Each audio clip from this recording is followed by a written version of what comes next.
Le loup va arriver en Limousin. C'est pour éviter le plus possible de subir des prédations dans les troupeaux que l'État a mis en place cette cellule de veille pour la Haute-Vienne. Elle réunissait une trentaine d'organisations dont certaines sont vivement opposées au loup et trouvent que cette réunion n'a pour l'instant pas servi à grand-chose.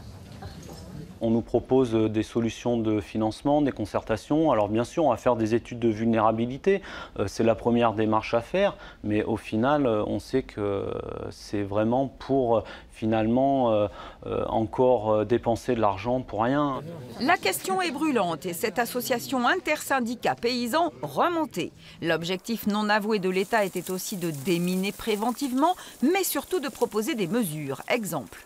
Il sera proposé à chacun d'entre eux de désigner un correspondant loup dans leur structure, de manière à ce qu'on puisse, en 2019, tout au début de l'année 2019, pouvoir former un peu plus spécifiquement ces correspondants loups, pour que sur le département de la Haute-Vienne, eh bien, on dispose d'un réseau de veille. Autour de la table aussi, la région, prête à expérimenter des méthodes pratiquées ailleurs et à accompagner financièrement les éleveurs. On va effectivement débloquer des fonds à la fois régionaux et à la fois européens pour financer des mesures auprès d'éleveurs qui sont prêts à expérimenter des choses. Ça peut passer par des chiens, mais souvent ils le font déjà. Ça peut passer par des enclos, ça peut passer par des méthodes d'effarouchement sonore, etc. Il y a des dizaines de choses qui sont notamment utilisées dans les Abruzzes en Italie. Il faut être très clair, on n'a pas d'autre choix de toute façon que cohabiter.